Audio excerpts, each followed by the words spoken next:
Diagnosis کے ساتھ نہیں آتا، شک کے ساتھ آئے گا. شک کے ساتھ آئے گا. اچھا. کہ ہمیں شک ہے کہ شاید اس کو گلوکوما ہے. تو وہ بیسکلی ہوا کیا کہ آپٹیشن نے نظر چیک کی، آپٹیشن نے پریشر چیک کیا، آپٹیشن نے ایک ٹیسٹ ہوتا ہے اس کو فیلڈ ٹیسٹ کہتے ہیں، اس میں جو آپ کے ناظرین جاتے ہیں آپٹیشن کے پاس وہ دیکھیں گے وہ ایک مشین میں بٹھا کے اور کہتے ہیں کہ آپ نے ایک بٹن پریس کرنا ہے. جی.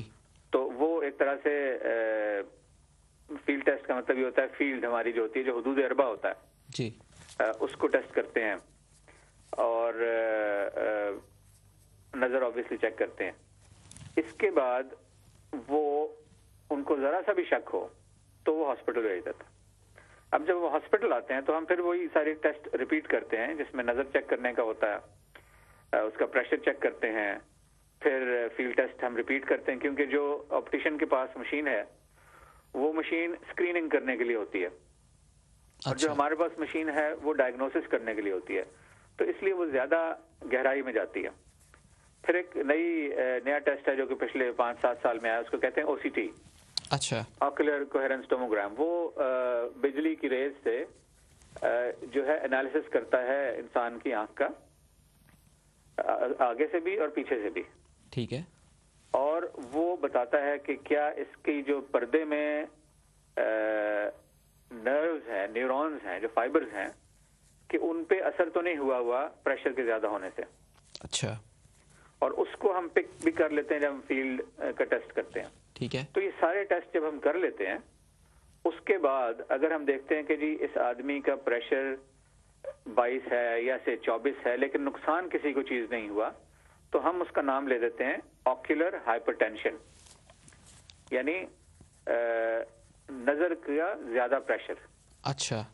آکولر ہائپر ٹینشن. ٹھیک ہے جی. جب تک اس آدمی کا کوئی نقصان نظر نہیں آئے گا، جب میں نقصان کہہ رہا ہوں اس کا مطلب ہے جب تک کہ اس کی فیلڈ ٹیسٹ میں یا او سی ٹی ٹیسٹ میں یا وہ جو ہم ایگزامینیشن اس کی نرو کا کرتے ہیں مشین پہ بٹھا کے اس پہ نقصان کا کوئی بھی چانس نہیں نظر آئے گا تب تک وہ آکولر ہائپر ٹینشن کہلاتا ہے.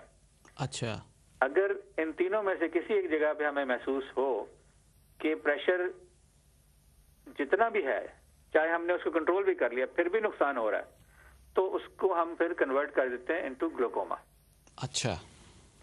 تو گلوکوما بہت سارے مریض ہمارے پاس جو آتے ہیں وہ آکولر ہائپر ٹینشن پہ رہتے ہیں، کئیوں کو دوائی بھی دینی پڑتی ہے، کئیوں کو نہیں دینی پڑتی، لیکن جب تک ان کا نقصان ہونا نہ شروع ہو جائے تب تک ہم اس کو گلوکوما نہیں کہتے. اور یہ ہم ہر پیشنٹ کو ڈسکرائب کرتے ہیں اور اس کے پیمفلٹ ہر ہاسپٹل میں ہر ڈپارٹمنٹ میں موجود ہوتے ہیں جو کہ بتاتے ہیں کہ آکولر ہائپر ٹینشن کیا ہے اور گلوکوما کیا چیز ہے. صحیح. تو ڈاکٹر صاحب اس کا کوئی خاص ایج کے ساتھ تعلق ہے کہ کسی خاص ایج کے بعد کالا موتیا بننا شروع ہو جاتا ہے؟ سب میں نہیں ہوتا. جو جس طرح میں نے عرض کی کہ جس کو ہونا ہے اس کو یوزلی 40-50 کی عمر میں شروع ہو جاتے ہیں کام. اسی لیے یہ کہا جاتا ہے کہ اگر فیملی میں پیرنٹس میں یا بہنوں بھائیوں خاص طور پر پیرنٹس میں اگر کسی ایک کو گلوکوما ہے تو اپنے آپٹیشن کو ضرور بتائیں کیونکہ 40 سال کی عمر کے بعد آپٹیشن نظر کا چیک جو ہے وہ فری میں کرے گا. اچھا. اور اس کی ریزن ہی یہی ہے کہ ان ٹائمز میں یا عمر کے اس حصے میں زیادہ چانس ہوتا ہے. میں بار بار چانس کی بات کر رہا ہوں، ضروری نہیں سب کو ہو جی لیکن چانس زیادہ ہو جاتا ہے، اس لیے وہ ذرا ٹیسٹ تھوڑا سا زیادہ ڈیٹیل شروع کر دیتے ہیں. اور اسی طرح سے ایک زمانے میں جس کنڈیشن کو بلائنڈنگ کنڈیشن کہتے تھے اب وہ مینیجبل کنڈیشن ہو گئی ہے. صحیح. کہ ہم اس کو جلد علاج سے یا دوائی سے جلدی سے کنٹرول کر سکتے ہیں. اس میں یہ چیز بھی ہے کہ کچھ پیشنٹس کسی صورت سے کنٹرول نہیں بھی ہوتے، دوائی سے نہیں کنٹرول ہوں گے تو ہم ہو سکتا ہے کبھی لیزر ٹرائی کریں، لیزر ٹریٹمنٹ سے نہیں ٹریٹ ہوتے تو پھر کئی دفعہ ابھی بھی گلوکوما کے لیے سرجری کرنی پڑتی ہے. اچھا. سرجری ایک ہوتی ہے جو کہ کنزرویٹو سرجری ہوتی ہے جو کہ پہلے بھی ہوتی تھی اور اب بھی اس کو ٹریبیکلیکٹمی کہتے ہیں. ابھی ریسنٹلی ایک ایسی مریض ہمارے پاس آئی تھی جو کہ جس کی موروثی ہے گلوکوما. اچھا. وہ تقریباً 29-30 سال اس کی عمر ہے. اس پہ دوائی بھی ٹرائی کی ہے، اس پہ لیزر بھی ٹرائی کیے ہیں، اس پہ آپریشن بھی ٹرائی کیے ہیں. اور اس کو جو ایک آپریشن ہوتا ہے جس میں کہ ایک ٹیوب ڈال دیتے ہیں تاکہ پانی کا ڈرینیج ہو جائے، کہ کوئی صورت نہیں ہوئی کہ پانی کو ڈرین کریں آنکھ کے اور ایک اور لیئر میں، تو وہ بھی چیز ممکن ہے بچانے کے لیے. اچھا. باوجود اس نام کے جو کالا موتی اور بلائنڈنگ کنڈیشن ہے، پوٹینشلی ہم کہتے ہیں بلائنڈنگ ضرور ہے، لیکن ہمارے پاس اب اتنا آلات ہیں اور ایک طرح سے اسلحہ ہے کہ ہم زیادہ تر لوگوں کی نظر بچا لیتے ہیں. بالکل، ماشاء یہ اللہ. اس میں اللہ تعالیٰ کی کرامت تو obviously شامل ہی ہے، بالکل. لیکن کوشش یہی ہوتی ہے کہ کوئی ایسا نہ ہو کہ جس میں گلوکوما کی وجہ سے جس کی نظر جاتی رہے. ڈاکٹر صاحب، ہمارے ایشیائی ملکوں میں دیکھا گیا ہے کہ کافی جو ہے جو بزرگ ہیں وہ اس کنڈیشن سے سفر کر رہے ہیں، تو یہ کیا اس کا جو ٹریٹمنٹ ہے وہ پینفل ہوتا ہے، جس کی وجہ سے ہمارے بزرگ اگر وہ ریفرین رہتے ہیں کہ وہ نہیں جاتے ڈاکٹر کے پاس، اس کی کچھ وجوہات؟ وجوہات تو کسی مائنڈ سیٹ کی وجہ ہو سکتی ہے کہ وہ جانا نہیں چاہ رہے، ورنہ جس تکلیف میں ہم مریضوں کو دیکھتے ہیں اس تکلیف میں کوئی رہ نہیں سکتا. صرف مقصد یہ کہنے کا ہے کہ دیر نہیں کرنی چاہیے. جائیں گے تو صحیح، ہم کئی لوگ 3 دن بعد چلے جائیں گے، کئی لوگ 4 دن بعد چلے جائیں گے، لیکن وہ جو تکلیف انہوں نے برداشت کی اور وہ جو نظر کا زیاں برداشت کیا جو کہ irreversible ہوتا ہے، اس کو ریورس نہیں کر سکتے، تو کیا فائدہ اس کا؟ بالکل. بہتر ہے کہ اس علاج کے لیے اس کو لے جائیں. تو اس کا ٹریٹمنٹ جو ہے وہ زیادہ پینفل تو نہیں ہے؟ جی، ٹریٹمنٹ تو پینفل نہیں ہے. اچھا. ہاں نہیں، ٹریٹمنٹ تو یعنی جیسے میں نے اس کی یا تو قطرے ہیں جی، جو کہ خاص طور پہ ایکیوٹ اگر آئے گا تو اس کو بھی وہی قطرے ملیں گے، فریکوینسی ذرا زیادہ ہوتی ہے. پھر کچھ دوائی ہوتی ہے، کئی دفعہ ہم انجیکشن بھی دیتے ہیں، ایک خاص اس کو ڈائماکس کہتے ہیں، اس کی وجہ سے جو ہوتا ہے پریشر کم ہو جاتا ہے. اور پھر باقی چیزیں جو ہیں وہ ڈراپ سے ہوتی ہیں، اور ہو سکتا ہے کوئی ٹیبلٹس بھی لینی پڑے. تو اس طرح سے تو وہ ٹریٹمنٹ ایز سچ پینفل نہیں ہوتا، لیکن وہ پیشنٹ کو فرق ڈیفینیٹلی پتہ چلتا ہے کہ میں اتنی درد میں آیا تھا 4 گھنٹے بعد یا 5 گھنٹے بعد. اور جنرلی لوگ یہی کہتے ہیں کہ جی آج میں اتنے دن کے بعد پہلی دفعہ سویا ہوں یا سوئی ہوں. جی، تو اس کا مطلب ہے وہ اس پین سے اتنے ٹائم میں گزر رہے ہیں. بالکل. وہ میں کہنا چاہ رہا تھا کہ اس چیز کو برداشت نہ کریں، بھلے کوئی چھوٹی موٹی چیز نکلے، لیکن آئیں ضرور ہمارے پاس، ہمیں دیکھنے دیں. اور اگر انشاءاللہ کوئی ایسی گڑبڑ والی بات نہیں ہے تو کم از کم تسلی کر کے گھر چلے جائیں. بالکل. یعنی پین برداشت کرنا اور نظر کے کھونے کے چانس سے بچنے کے لیے. ویسے اس میں صاف پتہ چلتا ہے جب وہ درد شروع ہوتا ہے تو نظر بھی دھندلی ہونا شروع ہو جاتی ہے. اچھا. کیونکہ پریشر بڑھنے کی وجہ سے جو آنکھ کا قرنیہ ہے جو سامنے ہوتا ہے جی، وہ اس میں سوجن آ جاتی ہے. اچھا. تو وہ سوجن کی وجہ سے نظر آنا کم ہو جاتا ہے. تو آنا تو جلدی ہی چاہیے اگر ایسا مسئلہ ہو رہا ہے، کیونکہ آنکھ چانس کم ہی دیتی ہے. صحیح. ڈاکٹر صاحب، اس کے علاوہ کوئی اور ہمارے ایسے امراض جو ہمارے بزرگوں کے اندر دیکھنے میں آئے ہیں کافی؟ بزرگوں کا تو ایک تو آپ یہ دیکھیں کہ ڈائبٹیز کے ساتھ ریلیٹڈ جو اثرات ہوتے ہیں وہ یہ دیکھا گیا ہے کہ ایشین لوگوں میں اور جو کہ افریقن لوگ ہیں، اچھا، ان میں جلدی شروع ہوتے ہیں، اور جب ہوتے ہیں تو خاصے فل بلون قسم کے ہوتے ہیں. یہ نہیں ہوتا کہ ہلکے پھلکے ہوں. اچھا. فور سم ریزن میرا جو تھوڑا بہت تجربہ ہے اس میں نے یہی دیکھا ہے کہ اگر کوئی ایشین فیملی سے بندہ آ رہا ہے تو اس کو وہ کنڈیشن دیکھیں، اور جو نان ایشین فیملی سے آ رہا ہے اس کی کنڈیشن دیکھیں تو ایشین والے کی کنڈیشن زیادہ اگریسو ہوتی ہے.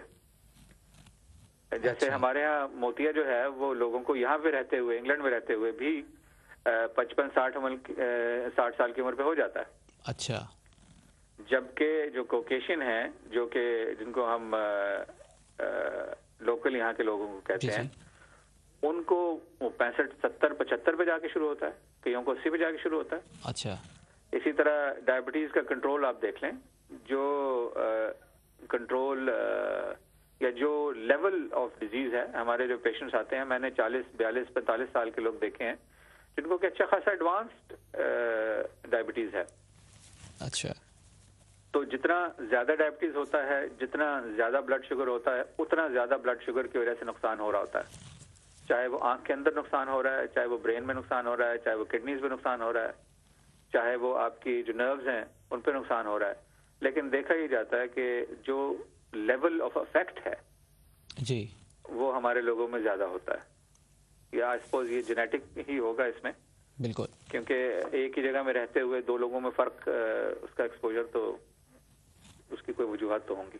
تو لائف سٹائل کا بھی اس کے اندر تعلق ہے؟ جی لائف سٹائل کا تعلق تو ہوگا ہی، خاص طور پہ ڈائبٹیز کے چکر میں. خود ڈائبیٹک ہوں، میں جانتا ہوں اور سمجھتا ہوں اس بات کو، لیکن اس کے باوجود ایکسرسائز نہیں کرتا.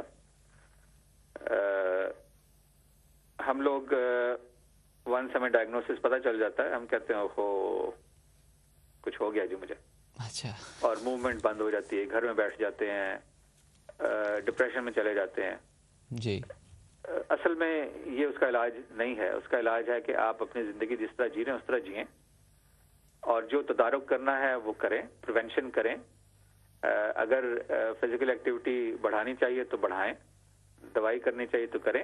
میرے کئی پیشنٹس ہیں ایشین جو یہاں پہ آتے ہیں، وہ ڈائبیٹک ہیں لیکن دوائی نہیں کھاتے، کیونکہ ان کو فلاں نے کہہ دیا تھا جی اس جگہ سے جا کے فلاں بوٹی کھا لیا کرے، اس بوٹی کی وجہ سے آپ کی شوگر ٹھیک ہو جائے گی، یا آپ کریلے کھائیں تو آپ کو شوگر نہیں ہوگا، یا آپ چنے کھائیں تو شوگر کے مریض کے لیے اچھا ہوتا ہے. یہ سب باتیں اپنی جگہ پہ ہیں، لیکن یہ اس چیز کا علاج نہیں ہے. اچھا، تو اس بات کو بیسکلی اپنے لوگوں کو بتانا ضروری ہے کہ تھوڑی سی روشن خیالی ہو، تاکہ سمجھ سکیں جو لوگ بتا رہے ہیں آپ کو وہ آپ کے ہمدرد ہیں. ہم ہاسپٹل میں بیٹھ کے ہم ہمدرد ہوتے ہیں اپنے پیشنٹ کے، اور ٹیم ورک ہونا چاہیے کہ ڈاکٹر یا نرس یا جو بھی یا آپٹیشین جو بھی بتا رہا ہے اس کو سنیں، سمجھیں اور فالو بھی کرنا چاہیں تو ضرور اچھا ہوتا ہے. بالکل. ڈاکٹر صاحب ایک کال ہے، میں آپ کی بات کراتا ہوں. جی ضرور. السلام علیکم. وعلیکم السلام ورحمۃ اللہ وبرکاتہ. ڈاکٹر صاحب مجھے اپنی آنکھوں کے بارے میں پتہ کرنا تھا، کیونکہ آج کل میری ٹریٹمنٹ ہو رہی ہے ہاسپٹل میں. اچھا، تو سوری کون صاحبہ کہاں سے بات کر رہی ہیں؟ میری آنکھوں کو لیزر کرنا ہے. جی کون صاحبہ کہاں سے بات کر رہی ہیں؟ سوری میں جاننا چاہوں گا. جی میں لنکا شہر سے بول رہی ہوں. اچھا جی جی جی ڈاکٹر صاحب. جی آپ کو لیزر کس لیے کروانا ہے؟ انہوں نے وہ کہہ رہے ہیں کہ میری آنکھ میں کافی درد رہتا ہے جی، اور ڈراپ بھی انہوں نے دیے ہوئے ہیں، جیل بھی دی ہوئی ہے جو میں رات کو روز ڈالتی ہوں. جی تو ابھی انہوں نے کہا ہے کہ ہم اس کو لیزر کریں گے، کیونکہ جہاں تک میری سمجھ میں آئی تھی وہ پہلے کہتے تھے کہ تیری شاید جو روشنی وہ لیک ہو رہی ہے، لیکن اس دفعہ جو ڈاکٹر ہے اس نے کہا ہے کہ اگر ہم لیزر نہیں کریں گے تو آپ کو یہ جو آپ بھی کہہ رہے ہیں لکوما، یہ جو وہ وائٹ کلر کا ہوتا ہے وہ ہونے کا ڈر ہے. جی دیکھیں، پہلی بات تو یہ کہ اگلی دفعہ آپ جائیں تو آپ ان سے پورا ڈائگنوسس لیں اور ان سے کہیں مجھے پوری ایک ایک بات کر کے سمجھاؤ کہ مجھے لیزر کی کیوں ضرورت ہے، کس قسم کی لیزر کی ضرورت ہے. لیکن لیزر ایک قسم کا نہیں ہوتا. اگر فرض کریں وہ آپ کو کہتے ہیں کہ درد ہوتا ہے اور آپ کو لیزر کرنا ہے، تو یہ ممکن ہے کہ آپ کو ایک بیچ والی قسم ہوتی ہے جو کہ نیرو اینگل گلوکوما کہتے ہیں اس کو. اس میں کیا ہوتا ہے کہ اس میں ڈرینیج چینل جو ہے آپ کا وہ پتلا ہوتا ہے، اور یہ ہوتا ہے کہ ہو سکے کسی ٹائم پہ رات میں خاص طور پہ اس میں بلاکیج آ جائے کہ جو پانی پیچھے سے آگے جانا ہے وہ نہیں جا سکتا. اس کے لیے بعض دفعہ جو پتلی ہے اس کے اندر ایک چھوٹا سا سوراخ کر دیتے ہیں لیزر سے، تاکہ وہ بلاکیج بن نہ سکے. اچھا ٹھیک ہے نا. تو یہ ایک طرح سے پریونٹ کر رہے ہیں کہ آپ کو کالا موتی کا اٹیک نہ ہو. آپ کی بات سے مجھے یہی سمجھ آ رہی ہے. بس یہی وہ بھی یہی کہہ رہے تھے. ہاں جی، تو وہ تو لیزر اچھا رہتا ہے جی، اس سے بچت ہو جاتی ہے، ورنہ نقصان ہو سکتا ہے خاصا. لیکن اس کے سائیڈ افیکٹ تو نہیں ہوگا؟ وہ مجھے گارنٹی نہیں دے رہے. گارنٹی آپ کو سوائے اللہ تعالیٰ کے اور کوئی نہیں دے سکتا. ہم ہر مریض سے یہ کہتے ہیں کہ گارنٹی 100% جو ہے صرف اور صرف خدا دے سکتا ہے، ہم نہیں دے سکتے. نہیں وہ تو ہے اللہ ہم صرف وہ کر سکتے ہیں. جی ہم صرف وہ کر سکتے ہیں جو کہ ہماری ٹریننگ، ہماری تعلیم، ہماری پریکٹس سے ہمیں پتہ چلا ہے کہ اگر یہ سوراخ بنا دیے جائیں تو چانس کم ہو جاتا ہے نقصان ہونے کا. اسی کی صرف گارنٹی ملے گی. آپ کو کوئی گارنٹی نہیں دے گا کہ اگر یہ آپ کرائیں گے تو کبھی نہیں ہوگا کچھ.